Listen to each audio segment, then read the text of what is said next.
At 8:17 p.m., I sat in my car across from the house where I had grown up and watched 12 dinner plates glow through the dining room window. My mother's text was still open on my phone. Don't come. The head count is final. I read it twice, then locked the screen. I had spent 6 weeks getting that house ready for whatever came next.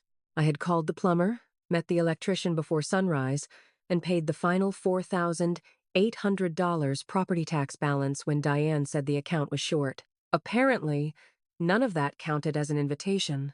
Through the window, my brother Caleb lifted a glass. Russell laughed at something I couldn't hear. My mother stood beneath the framed photograph of my father, smiling as if the room belonged entirely to her. I did not knock. I did not call. I knew Diane well enough to understand that an argument at the door would become the story, and I had no interest in giving her one. Instead, I started the engine and looked toward the curb. A white moving van was parked beneath the maple tree. Its rear doors were open. 2 men carried a rolled rug from the house and placed it inside. That was when I understood the dinner was not about Thanksgiving, or family, or a head count. It was an announcement I had been deliberately kept from hearing. I looked once more at the porch, at the brass number my father had polished every spring. Then I saw the brass sign beside the front door. Open house, Saturday. A month earlier, I was still answering my mother's calls before the first cup of coffee. Diane usually began with a question that sounded small. Could I call the insurance company? Could I meet the contractor? Could I check why the property tax portal showed a balance? By the time I finished, I had spent an hour solving a problem she would later describe as something she had handled herself. Russell benefited from the arrangement without discussing it. Caleb did too. My brother was 35 and still believed the house would eventually be divided between us, though Diane had never put that promise in writing. She called it family security. I called it another reason not to ask questions. For 8 years, I had paid what the house needed and accepted whatever explanation came with the bill. The insurance renewal was $1,260. 3 contractor invoices sat unpaid on Diane's kitchen counter. She said the timing was inconvenient, so I transferred the money and moved on. There was no formal invitation to the holiday dinner. Instead, Diane texted me on Tuesday asking whether I could approve one last repair invoice before Friday. I told her I would look at it after work. That evening, while searching for an old receipt in my father's study, I noticed the blue document box on the lowest shelf. It had been there since he died in 2017, locked and untouched. I left it where it was. Diane did not ask me to attend the dinner. She asked me to make sure the house was ready for the people who would replace me. The morning after Diane's text, I met Nora Bell at a coffee shop 3 blocks from the county records office. She had been my friend for 11 years, and a real estate attorney for almost twice that long. I brought the blue document box in a canvas tote and set it between us. The lock was already broken. Inside, beneath a stack of mortgage statements, I found a quitclaim deed dated the 14th of October 2018. My father had signed it, transferring the house to me. The deed was 3 pages long. Folded inside it was a single handwritten page.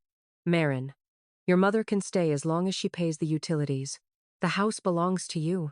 Keep this quiet until you need to use it. There was no explanation beyond that. Nora read the deed twice, then searched the county database. The transfer had been recorded on the 17th of October 2018, 3 days after my father signed it. My name appeared as the owner of record. I thought about the repair bills, the insurance payments, and the $4,800 tax balance I had covered. All those years, I had believed I was helping preserve my childhood home for my mother. I roll a laptop, that I was maintaining something legally mine. Nora closed her laptop. The sale contract won't move forward without your signature, she said. I asked whether Diane could have missed the filing. Nora said it was possible, but the deed itself was clear. Then she turned the deed face down and said, Marin, your mother has been selling a house she never owned. Nora and I spent the next 2 afternoons reconstructing what had happened through paperwork. There were mortgage statements, repair receipts, insurance notices, and copies of checks I had written without thinking much about them. The numbers formed a pattern I had been too tired or too loyal to see.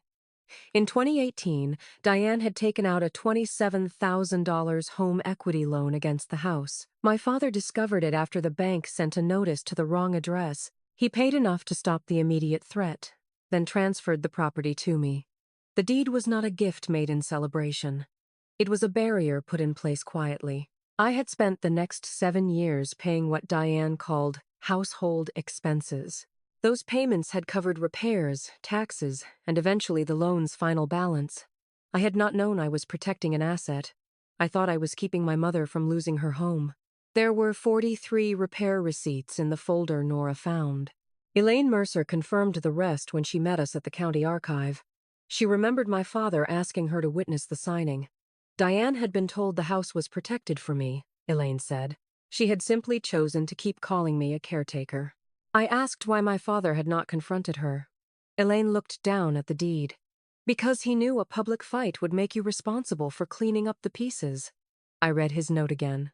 It was only 19 words. My father had not left me a house. He had left me proof that he knew exactly what my mother would do with it. I decided not to attend the dinner.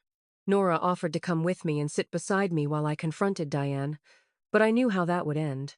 My mother would call it an attack. Russell would call it disrespect, and Caleb would remember only the part where I raised my voice. I had spent too many years letting other people choose the shape of my anger. Instead, I sent Peter Lang a message that morning. I told him the deed existed, that the title was not transferable without my signature, and that I would not sign anything until the facts were disclosed to everyone involved.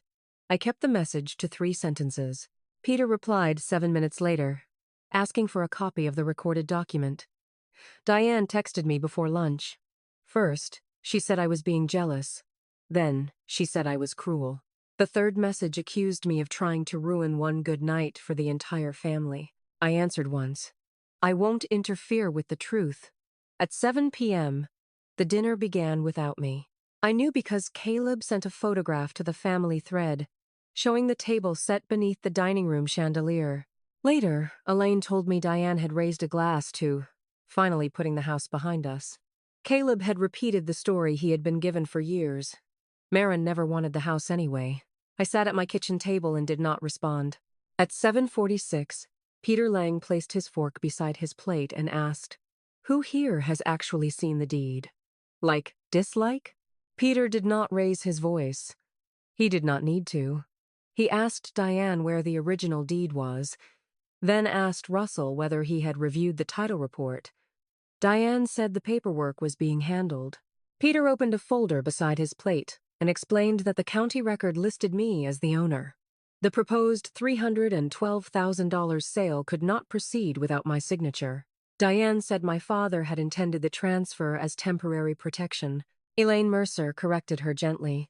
She had seen him sign the deed on the 14th of October 2018 and had heard him say the house was being secured for me. There were 4 signatures on the document. 6 people at the table had now heard the same explanation. Caleb stopped eating. He had believed Diane's promise that the sale proceeds would help him buy a house of his own. Russell looked at her, not at Peter. "Did you know?" he asked. Diane did not answer directly. She said she had raised me, maintained the property, and deserved consideration. Peter listened, then explained that none of those facts changed the recorded ownership. The larger truth came out almost by accident. Peter had reviewed the payment history and found that the old $27,000 equity loan had been cleared through deposits made from my account. The final property tax balance, $4,800, had also been paid by me. No one accused Diane of anything. No one needed to. The room became quiet in a way I had never heard before. Nobody shouted. That was the part Diane could not control.